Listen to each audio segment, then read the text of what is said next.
Friends, good evening. నేను మీ గోపి పొదిలి. ఇవాళ ఎకానమీకి సంబంధించినటువంటి బిడ్ బ్యాంక్ని చూడడం జరుగుతుంది.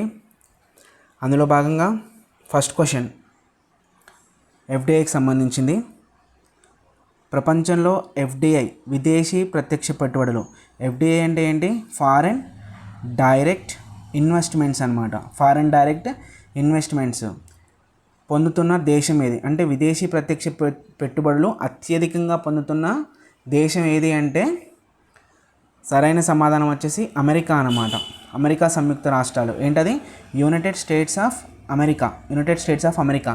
అయితే ఈ యునైటెడ్ స్టేట్స్ ఆఫ్ అమెరికా ఎంత భాగంలో పొందుతుందయా అంటే దాదాపు 388 ఎంత 388 బిలియన్ యుఎస్ డాలర్స్ అన్నమాట. యుఎస్ డాలర్స్ పొందడం జరుగుతుంది. ఎంత? 388 బిలియన్ డాలర్స్. 388 బిలియన్ యుఎస్ డాలర్స్ను పొందడం జరుగుతుంది. సో ఫస్ట్ క్వశ్చన్కి ఆన్సర్ వచ్చేసి అమెరికా సంయుక్త రాష్ట్రాలు. సో నెక్స్ట్ సెకండ్ క్వశ్చన్ అనమాట. సో సెకండ్ క్వశ్చన్లో భాగంగా ఇక్కడ ఇచ్చినటువంటి క్వశ్చన్ ఏంటి అంటే ఒకసారి చూస్తే ఎఫ్డిఐలకు సంబంధించింది. ఇది కూడా ఎఫ్డిఐలకు సంబంధించిందే. 2025 సంవత్సరానికి తాజా గణాంకాల ప్రకారం ఈ దేశాల్లో టాప్ 3 ఎఫ్డిఐ దేశాల్లో లేదు అంట. అంటే ఇక్కడ నీకేంటి అంటే నీకు ఏది లేదో తెలియాలంటే ఫస్ట్ ఎఫ్డిఐస్లో ఎక్కువ అంటే ఫారెన్ డైరెక్ట్ ఇన్వెస్ట్మెంట్లో ఏ దేశం అత్యధిక వాటాన్ని పొందుతుంది, ఇక్కడ టాప్ 3 కంట్రీస్ చూడాలన్నమాట. టాప్ 3 కంట్రీస్ చూస్తే మనకి ఏది లేదో మనకి ఐడెంటిఫై చేయొచ్చు. సో అందులో భాగంగా టాప్ ఎఫ్డిఐస్ పొందుతున్నటువంటి దేశాలు, టాప్ ఎఫ్డిఐలు పొందుతున్న దేశాలు ఏంటి అంటే ఫస్ట్ వచ్చేసి అమెరికా. ఏంటది? ఫస్ట్ వచ్చేసి అమెరికా అనమాట. అమెరికా ఎంత మొత్తంలో పొందుతుంది? ఇందాకే మనం ఫస్ట్ క్వశ్చన్ చూసాం. ఎంత? 388 యుఎస్ బిలియన్ డాలర్స్ అనమాట. US billion dollars. So first వచ్చేసి అమెరికా. తర్వాత వచ్చేసి ఏంటి? సింగపూర్ అనమాట. తర్వాత వచ్చేసి సింగపూర్. మరి సింగపూర్ ఎంత మొత్తంలో ఎన్ని బిలియన్ డాలర్స్ని ఎఫ్డిఐ రూపంలో పొందడం జరుగుతుంది అంటే 152 బిలియన్ డాలర్లను పొందుతుంది. యుఎస్ బిలియన్ డాలర్స్ను పొందుతుంది. థర్డ్ ప్లేస్లో వచ్చేసి ఏంటంటే హాంకాంగ్. హాంకాంగ్ అంటే చైనా అనమాట. హాంకాంగ్ అంటే చైనా. మరి చైనా ఎంత మొత్తంలో ఎఫ్డిఐని పొందుతుంది అంటే 117 బిలియన్ డాలర్స్లను పొందడం జరుగుతుంది. అయితే లేనిది ఏంటి అంటే భారతదేశం అనమాట. భారతదేశం టాప్ 3లో లేదు. సో ఇక్కడ టాప్ 3 అనేది చాలా ఇంపార్టెంట్. టాప్ 3 కనుక గుర్తుపెట్టుకుంటే ఫస్ట్ వచ్చేసి అమెరికా అత్యధిక ఎఫ్డిఐలను పొందుతున్న దేశాల్లో మొదటి స్థానంలో ఉంది. 2 సింగపూర్. తర్వాత వచ్చేసి థర్డ్ హాంకాంగ్ అంటే చైనా అనమాట. సో సెకండ్ క్వశ్చన్కి వచ్చేది ఆన్సర్ అది. నెక్స్ట్ క్వశ్చన్ కనుక చూసుకుంటే ఎఫ్డిఐ నివేదికను విడుదల చేసే సంస్థ ఏది అంటున్నాడు. అంటే ఫారెన్ డైరెక్ట్ ఇన్వెస్ట్మెంట్స్ అంటే విదేశీ ప్రత్యక్ష పెట్టుబడులను విడుదల చేసేటువంటి సంస్థ ఏది అంటున్నాడు. ఏంటంటే అది అన్కిటెడ్. UNCTAD. అన్కిటెడ్ అంటే ఏంటి అంటే యునైటెడ్ నేషన్స్, సి అంటే కన్వెన్షన్, టీ అంటే ట్రేడ్, ఏ అంటే and development. United nations convention trade and development అంటే వ్యాపార అభివృద్ధికి సంబంధించింది అనమాట. ట్రేడ్ అంటే ఏంటి? వ్యాపారం. అంటే UN ప్రపంచం అంటే ప్రపంచ దేశాల మధ్య ఏంటది? ప్రపంచ దేశాల మధ్య వ్యాపారాన్ని పెంపొందించడానికి కోసం అంకిటెడ్ అనేది ప్రతి సంవత్సరం తన యొక్క నివేదికను ఎఫ్డిఐ రూపంలో పొందుపరచడం జరుగుతుందన్నమాట. అంటే అత్యధికంగా ఎఫ్డిఐ పొందుతున్న దేశాలేంటి, అతి తక్కువ ఎఫ్డిఐ పొందుతున్న దేశాలేంటి అని చెప్పేసి అంకిటెడ్ తెలియజేస్తుంది. సో ఎఫ్డిఐ నివేదికను విడుదల చేసే సంస్థ ఏంటి అంటే అంకిటెడ్ అనమాట. సో నెక్స్ట్ క్వశ్చన్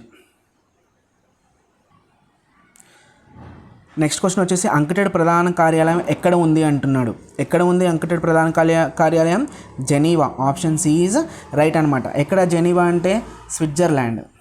ఎక్కడ? స్విట్జర్లాండ్. అయితే ఒక్కసారి కనుక మనం అంకిటెడ్ గురించి కనుక పూర్తి ఇన్ఫర్మేషన్ కనుక చూసుకుంటే ఈ అంకిటెడ్ అనేది ఏ సంవత్సరంలో స్థాపించారంటే 1964 ఇయర్లో స్థాపించడం జరిగింది. దీని యొక్క ప్రధాన కార్యాలయం వచ్చేసి జెనీవాలో ఉంది. ఇది ఏ నివేదికను ప్రచురిస్తుందన్నమాట? ఫారెన్ డైరెక్ట్ ఇన్వెస్ట్మెంట్కి సంబంధించినటువంటి విదేశీ ప్రత్యక్ష పెట్టుబడులకు సంబంధించినటువంటి నివేదికను అందజేయడం జరుగుతుంది. ఎస్టాబ్లిష్డ్ ఇయర్ వచ్చేసి 1964. ప్రధాన కేంద్రం వచ్చేసి జెనీవా, స్విట్జర్లాండ్ అనమాట. So next question green field investments అంటే ఏంటి? అసలు ఫస్ట్ గ్రీన్ ఫీల్డ్ ఇన్వెస్ట్మెంట్స్ అంటే ఇక్కడ మనకు తెలియాల్సింది గ్రీన్ ఫీల్డ్ ఇన్వెస్ట్మెంట్ గురించి తెలియాలి అంటే మనం ఎఫ్డిఐ గురించి ఫస్ట్ ఆఫ్ ఆల్ తెలుసుకుందాం. ఎఫ్డిఐ గురించి తెలుసుకోవాలంటే ముందుకెళ్దాం. ఫస్ట్ ఆఫ్ ఆల్ ఒకసారి కనుక ఇక్కడ చూసుకోండి, ఇక్కడ ప్లేస్ ఉంది కాబట్టి నేను ఇక్కడ తీసుకుంటున్నాను. అంకెటెడ్ అనేది ఎఫ్డిఐ నివేదికని ఇస్తుంది. ఫర్ ఎగ్జాంపుల్ అసలు మనం కనుక చూసుకుంటే ఎఫ్డిఐ అంటే ఏంటి ఇందాక చూసాం, విదేశీ ప్రత్యక్ష పెట్టుబడులు. అయితే ఎఫ్డిఐలో ఎన్ని రకాల పెట్టుబడులు ఉంటాయంటే 2 రకాల పెట్టుబడులు ఉంటాయన్నమాట. సో 2 రకాల పెట్టుబడులు ఎఫ్డిఐలో భాగంగా 2 ఉంటాయన్నమాట. ఫస్ట్ వచ్చేసి ఏంటి అంటే ఇక్కడ గ్రీన్ ఫీల్డ్ ఇన్వెస్ట్మెంట్స్ ఉంటాయి, జిఎఫ్ఐ. ఇంకొకటి ఏంటి అంటే బ్రౌన్ ఫీల్డ్ ఇన్వెస్ట్మెంట్స్ ఉంటాయన్నమాట. ఎఫ్డిఐలో భాగంగా ఎన్ని ఉంటాయి ఇక్కడ అంటే ఎఫ్డిఐలో 2 రకాలుగా వస్తాయి. విదేశీ సంస్థలు వేరే దేశంలో పెట్టుబడులు ఎన్ని రకాలుగా పెడతాయంట, గ్రీన్ ఫీల్డ్ ఇన్వెస్ట్మెంట్గా పెడతాయి, అదేవిధంగా బ్రౌన్ ఫీల్డ్ ఇన్వెస్ట్మెంట్ కూడా చేయడం జరుగుతుంది. అసలు first of all green field investment అంటే ఏంటి, బ్రౌన్ ఫీల్డ్ ఇన్వెస్ట్మెంట్ ఏంటి అంటే చూద్దాం. గ్రీన్ ఫీల్డ్ ఇన్వెస్ట్మెంట్ కనుక చూసుకుంటే ఒక విదేశీ కంపెనీ కానీ ఒక విదేశీ వ్యక్తి కానీ మన దేశానికి వచ్చి కొత్తగా ఒక కంపెనీని ఏర్పాటు చేసి తానే ఉత్పత్తిని క్రియేట్ చేసి తానే ఉత్పత్తి ప్రక్రియలో పాల్గొంటే కొత్తగా ఏర్పాటు చేసినటువంటి ఆ కంపెనీని ఏమంటామంటే గ్రీన్ ఫీల్డ్ ఇన్వెస్ట్మెంట్గా పేర్కొంటాం అనమాట. అంటే ఒక వ్యక్తి భారతదేశానికి వచ్చి అంటే విదేశీయుడు భారతదేశానికి వచ్చి కొత్తగా ఒక కంపెనీని స్థాపించడాన్నే గ్రీన్ ఫీల్డ్ ఇన్వెస్ట్మెంట్గా పరిగణిస్తాం. మరి బ్రౌన్ ఫీల్డ్ ఇన్వెస్ట్మెంట్ ఏంటి? ఇక్కడ బ్రౌన్ ఫీల్డ్ ఇన్వెస్ట్మెంట్ ఏంటి అంటే అదే విదేశీ వ్యక్తి కానీ లేకపోతే విదేశీ సంస్థ కానీ భారతదేశంలో ఉన్నటువంటి ఒక సంస్థను భారతదేశంలో ఉన్న ఒక సంస్థను కొనుగోలు చేసి అక్కడ ఉత్పత్తి ప్రక్రియలో పాల్గొని ఆ సంస్థను స్థాపించడం. అంటే ఆల్రెడీ భారతదేశంలో ఉన్న కంపెనీనే ఈ విదేశీయుడు కొనుగోలు చేసి పెట్టుబడి చేయడంనే ఏమంటామంటే బ్రౌన్ ఫీల్డ్ ఇన్వెస్ట్మెంట్ అంటాం. అర్థమైంది? ఇక్కడ బ్రౌన్ ఫీల్డ్ ఇన్వెస్ట్మెంట్ ఏంటి అంటే ఆల్రెడీ ఉన్న కంపెనీని పునరుద్ధరణ చేయడం. గ్రీన్ ఫీల్డ్ ఇన్వెస్ట్మెంట్ అంటే కొత్త కంపెనీని ఏర్పాటు చేయడం. ఈ విధంగా విదేశీయులు భారతదేశంలో పెట్టుబడులు చేస్తారనమాట, ఫారెన్ డైరెక్ట్ ఇన్వెస్ట్మెంట్లో. సో ఇది అనమాట దానికి సంబంధించింది. ఇప్పుడు క్వశ్చన్ చూద్దాం ఒకసారి. ఇప్పుడు మీకు అర్థమైంది. సో గ్రీన్ ఫీల్డ్ ఇన్వెస్ట్మెంట్ అంటే ఏంటి చూసారా? గ్రీన్ ఫీల్డ్ ఇన్వెస్ట్మెంట్ అంటే ఏమన్నాడు ఇక్కడ చూడండి, కొత్త ప్రాజెక్టును మొదలుపెట్టడం. అంటే కొత్తగా ప్రాజెక్టును మొదలుపెట్టడం అనమాట. ఇంతవరకు ఆ ప్రాజెక్ట్ అనేది ఆ ప్రాజెక్ట్ అనేది కొత్తగా నువ్వే ఎస్టాబ్లిష్ చేస్తున్నావు, కొత్త ప్రాజెక్ట్ని మొదలుపెట్టడం. అదే గ్రీన్ ఫీల్డ్ ఇన్వెస్ట్మెంట్కి సంబంధించింది. సో నెక్స్ట్ క్వశ్చన్ చూద్దాం. చూడండి నెక్స్ట్ క్వశ్చన్ ఇక్కడ బ్రౌన్ ఫీల్డ్ ఇన్వెస్ట్మెంట్ అంటున్నాడు. బ్రౌన్ ఫీల్డ్ ఇన్వెస్ట్మెంట్ అంటే ఏంటి? ఇక్కడ పాత ప్రాజెక్టును కొనుగోలు చేయడం. అంటే ఒక విదేశీ వ్యక్తి భారతదేశానికి వచ్చి ఇక్కడ ఆల్రెడీ ఉన్నటువంటి కంపెనీని కొనుగోలు చేసి దాని మీద పెట్టుబడి చేయడమే బ్రౌన్ ఫీల్డ్ ఇన్వెస్ట్మెంట్ అనమాట. అయితే ఇక్కడ ఒకటి కనుక చూసుకుంటే మరి భారతదేశంలో గ్రీన్ ఫీల్డ్ ఇన్వెస్ట్మెంట్లు ఎక్కువ ఉన్నాయా లేకపోతే బ్రౌన్ ఫీల్డ్ ఇన్వెస్ట్మెంట్లు ఎక్కువ ఉన్నాయంటే నివేదిక ప్రకారం చూసుకుంటే బ్రౌన్ ఫీల్డ్ ఇన్వెస్ట్మెంట్లే ఎక్కువగా ఉన్నాయన్నమాట. భారతదేశంలో ఏవి ఎక్కువగా ఉన్నాయి? బ్రౌన్ ఫీల్డ్ ఇన్వెస్ట్మెంట్లే ఎక్కువగా ఉన్నాయి.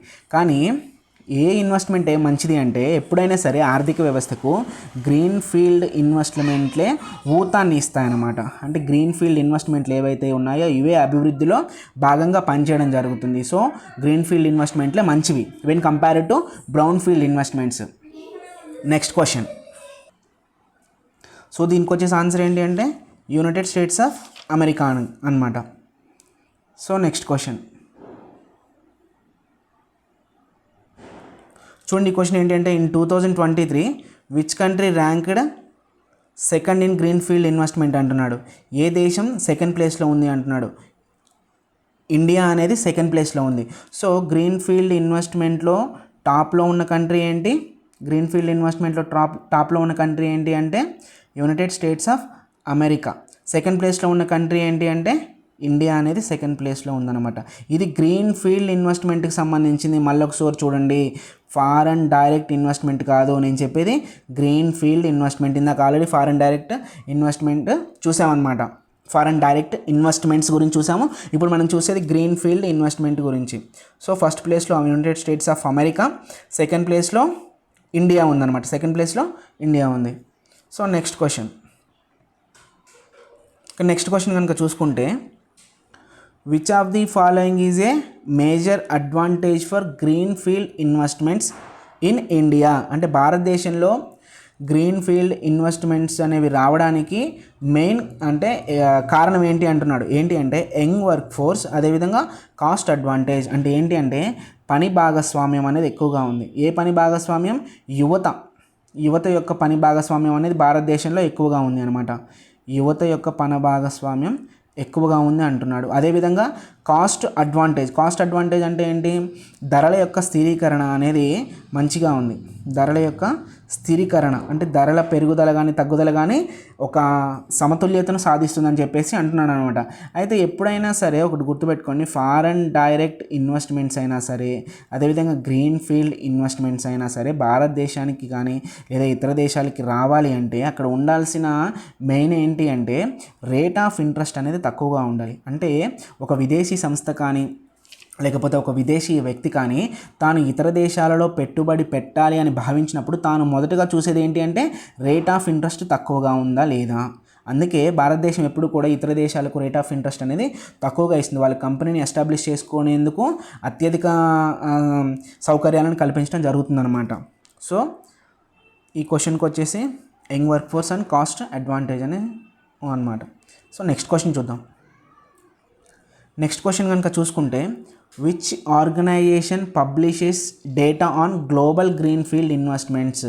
అంటే గ్లోబల్ గ్రీన్ ఫీల్డ్ ఇన్వెస్ట్మెంట్స్ అనేది నివేదికను ఎవరిస్తారు అంటే GFI. ఈ నివేదికను గ్రీన్ ఫీల్డ్ ఇన్వెస్ట్మెంట్ నివేదికను ఎవరిస్తారంట? అంకిటెడ్ వారు ఇస్తారు. మళ్ళొకసారి అంకిటెడ్ వాళ్ళు క్వశ్చన్లోకి వచ్చారు, చూద్దాం. అంకిటెడ్ అంటే ఏంటి? మనం చెప్పాము ఇందాక, United nations convention on trade and development అనమాట. ట్రేడ్ అండ్ డెవలప్మెంట్ ఏ సంవత్సరంలో స్థాపించబడింది? 1964లో స్థాపించబడింది. ఎక్కడ దీని యొక్క హెడ్ క్వార్టర్స్ అంటే జెనీవా. ఎక్కడ దీని యొక్క head quarters? Geneva at Switzerland అనమాట. జెనీవా అంటే ఎక్కడ ఉంది? స్విట్జర్లాండ్లో ఉంది. సో దీనికి వచ్చేసి అన్కటెడ్ ఆన్సర్. నెక్స్ట్ క్వశ్చన్ కనుక చూసుకుంటే చూడండి ఒకసారి. Make in India policy mainly aims to promote. అంటే మన దేశంలో మేక్ ఇన్ ఇండియా కార్యక్రమం అనేది మేక్ ఇన్ ఇండియా పాలసీ కానీ కార్యక్రమం కానీ చేయడం జరిగింది. ఏ సంవత్సరంలో చేశారు అంటే మేక్ ఇన్ ఇండియా పాలసీ అనేది 2014. ఇప్పుడు ప్రధానిగా ఉన్నది ఎవరే అంటే నరేంద్ర మోడీ గారు ప్రధానమంత్రిగా ఉన్నారనమాట. మేక్ ఇన్ ఇండియా పాలసీ ఎప్పుడు వచ్చింది? ఈ మేక్ ఇన్ ఇండియా పాలసీ అనేది 2014లో వచ్చింది. చేసినప్పుడు ప్రధానమంత్రిగా మోడీ గారు ఉన్నారు. అయితే ఇక్కడ క్వశ్చన్ ఏంటి? Make in India policy mainly aims to promote. అంటే ఎందుకు మేక్ ఇన్ ఇండియా కార్యక్రమం అనేది దాని యొక్క ముఖ్య ఉద్దేశం ఏంటి అంటున్నాడు. ఏంటి అంటే గ్రీన్ ఫీల్డ్ ఇన్వెస్ట్మెంట్స్ ఏవైతే ఉన్నాయో వాటిని పెంచడం అనమాట. గ్రీన్ ఫీల్డ్ ఇన్వెస్ట్మెంట్స్ని పెంచడం. ఇందాక చెప్పాను కదా మీకు, ఎప్పుడైనా సరే బ్రౌన్ ఫీల్డ్ ఇన్వెస్ట్మెంట్స్ కంటే కూడా గ్రీన్ ఫీల్డ్ ఇన్వెస్ట్మెంట్స్ అనేవి మంచివి అనమాట. సో దీని యొక్క ముఖ్య ఉద్దేశం కూడా గ్రీన్ ఫీల్డ్ ఇన్వెస్ట్మెంట్స్ని పెంచడం. సో నెక్స్ట్ క్వశ్చన్ చూద్దాం. ఇక్కడ మీకు నెక్స్ట్ క్వశ్చన్ కాదు, క్వశ్చన్స్ అయిపోయాయి ఇక్కడికి. ఇక్కడ మీకు ఒక మంచి ఇవ్వడానికి చూస్తున్నాను ఫ్రెండ్స్. ఇక్కడ ఒక మంచి అంశాన్ని చూడండి. 2023-24లో గ్రీన్ ఫీల్డ్ ఇన్వెస్ట్మెంట్స్లో అగ్ర దేశాలు. ఇక్కడ ఏంటంటున్నాడు? ఇక్కడ గ్రీన్ ఫీల్డ్ ఇన్వెస్ట్మెంట్స్. మీకు ఇక్కడ మంచి డిఫరెన్స్ ఇస్తాను. ఇదేమో గ్రీన్ ఫీల్డ్ ఇన్వెస్ట్మెంట్స్కి సంబంధించింది, ఇది ఫారెన్ డైరెక్ట్ ఇన్వెస్ట్మెంట్కి సంబంధించింది. చూడండి, గ్రీన్ ఫీల్డ్ ఇన్వెస్ట్మెంట్లో టాప్లో ఉన్న దేశం ఏంటంటే అమెరికా, సెకండ్ ప్లేస్లో వచ్చేసి భారతదేశం, థర్డ్ ప్లేస్లో వచ్చేసి యునైటెడ్ కింగ్డమ్. కానీ ఇక్కడ మీరు గమనిస్తే FDIస్లో టాప్లో ఉన్న దేశం సేమ్ అమెరికానే. టాప్లో ఉన్న దేశం ఏంటి అంటే అమెరికా. కానీ ఇక్కడ సెకండ్ ప్లేస్లో ఉంది ఏంటి? సింగపూర్. గమనించాలి ఇక్కడ తేడా, సింగపూర్. థర్డ్ ప్లేస్లో ఉన్నది ఏంటి? చీనా లేదా హాంకాంగ్ అనమాట. ఇది అనమాట నేను చెప్పదలుచుకుంది. ఇక్కడ గ్రీన్ ఫీల్డ్ ఇన్వెస్ట్మెంట్లో టాప్లో ఉన్న దేశం అమెరికా, సెకండ్ ప్లేస్ భారతదేశం, థర్డ్ ప్లేస్ వచ్చేసి యునైటెడ్ కింగ్డమ్. అదే కనుక మీరు ఇక్కడ ఫారెన్ డైరెక్ట్ ఇన్వెస్ట్మెంట్స్ కనుక చూసుకుంటే టాప్ ప్లేస్లో ఉన్న దేశం America, United States of America, second ప్లేస్లో చైనా, సెకండ్ ప్లేస్లో సింగపూర్, థర్డ్ ప్లేస్లో వచ్చేసి చైనా. సో ఈ డిఫరెన్స్ అనేది గుర్తుపెట్టుకోండి. గ్రీన్ ఫీల్డ్ ఇన్వెస్ట్మెంట్లో టాప్ ఏది ఉంది, సెకండ్, థర్డ్ ఏది ఉంది. అదేవిధంగా ఫారెన్ డైరెక్ట్ ఇన్వెస్ట్మెంట్లో ఏది టాప్ ఉంది. ఇది మాత్రం చాలా అంటే చాలా ఇంపార్టెంట్ ఫ్రెండ్స్. చూడండి, ఒక్కొక్కసారి ఏంటంటే మనమే కన్ఫ్యూజ్ అయిపోయి అది పెట్టబోయి ఇది పెడతాం అనమాట. సో చూసుకోండి. సో నెక్స్ట్ ఇంకొక మంచి ఇన్ఫర్మేషన్ ఇచ్చేది టాపిక్ని మీకు పరిచయం చేస్తాను. చూడండి, ఇందులో భాగంగా ఏంటి అంటే ఇక్కడ సో కానీ ఇక్కడ కనుక చూస్తే ఫ్రెండ్స్, గ్రీన్ ఫీల్డ్ ఇన్వెస్ట్మెంట్కి బ్రౌన్ ఫీల్డ్ ఇన్వెస్ట్మెంట్కి మధ్య ఉన్నటువంటి డిఫరెన్స్ అనేది మీకు చెప్పడం జరుగుతుంది. ఇందాక చూసాం కదా మనం అసలు గ్రీన్ ఫీల్డ్ ఇన్వెస్ట్మెంట్ అంటే ఏంటి. గ్రీన్ ఫీల్డ్ ఇన్వెస్ట్మెంట్ అంటే కొత్తగా నిర్మించడం అనమాట, అంటే ఒక కొత్తగా పెట్టుబడి చేయడం. అదే బ్రౌన్ ఫీల్డ్ ఇన్వెస్ట్మెంట్ అంటే ఆల్రెడీ ఉన్నటువంటి సంస్థను కొనుగోలు చేసి దాని మీద పెట్టుబడి చేయడం అనేది బ్రౌన్ ఫీల్డ్ ఇన్వెస్ట్మెంట్. అయితే ఇక్కడ వ్యయం అనేది దేనికి ఎక్కువగా ఉంటుంది, గ్రీన్ ఫీల్డ్ ఇన్వెస్ట్మెంట్కి ఎక్కువగా ఉంటుందా, బ్రౌన్ ఫీల్డ్ ఇన్వెస్ట్మెంట్కి ఎక్కువగా ఉంటుందా అంటే వ్యయం అనేది గ్రీన్ ఫీల్డ్ ఇన్వెస్ట్మెంట్కి ఎక్కువగా ఉంటుంది. ఎందుకంటే నువ్వు కొత్తగా ఒక సంస్థను ఏర్పాటు చేస్తున్నావు కాబట్టి ఎక్కువగా ఉంటుంది. అదే బ్రౌన్ ఫీల్డ్ ఇన్వెస్ట్మెంట్లో వ్యయం అనేది తక్కువగా ఉంటుంది. ఏం లేదు, ఆల్రెడీ ఉన్నటువంటి సంస్థని నువ్వు కొంత పెట్టుబడి పెట్టి దాన్ని అభివృద్ధి పదంలోకి తీసుకొస్తావు. అయితే రిస్క్ కనుక చూసుకుంటే ఎందులో ఎక్కువగా ఉంటుంది, ఎక్కడైతే వ్యయం ఎక్కువగా ఉంటుందో అక్కడే రిస్క్ ఎక్కువగా ఉంటుంది. సో గ్రీన్ ఫీల్డ్లోనే రిస్క్ అనేది ఎక్కువగా ఉంటుంది. సో బ్రౌన్ ఫీల్డ్లో రిస్క్ అనేది తక్కువగా ఉంటుంది. సో నెక్స్ట్ వచ్చేసి ఉద్యోగాలు ఎక్కడ ఉంటాయి, గ్రీన్ ఫీల్డ్ ఇన్వెస్ట్మెంట్లోనే ఎక్కువగా ఉంటాయి, బ్రౌన్ ఫీల్డ్ ఇన్వెస్ట్మెంట్లోనే ఎక్కువగా ఉంటాయి. ఎందుకు అంటే నువ్వు కొత్తగా ఒక కంపెనీని స్థాపించినప్పుడు ఆ కంపెనీకి కావాల్సిన వారిని రిక్రూట్ చేసుకుంటావు. ఏది, గ్రీన్ ఫీల్డ్లో. కొత్తగా గ్రీన్ ఫీల్డ్లో నువ్వు కొత్తగా ఒక కంపెనీని స్థాపించినప్పుడు అందులో కొంతమంది కావాలి కాబట్టి రిక్రూట్మెంట్ చేసుకుంటావు. అదే బ్రౌన్ ఫీల్డ్ ఇన్వెస్ట్మెంట్లో నువ్వేం చేస్తావు, ఆల్రెడీ ఉన్న కంపెనీలో ఉన్నటువంటి వ్యక్తులనే అందులో భాగంగానే వారిని నువ్వు తీసుకోవడం జరుగుతుంది. సో ఇక్కడ ఏంటి, కొత్తగా ఉద్యోగాలు అనేవి సృష్టించబడవు.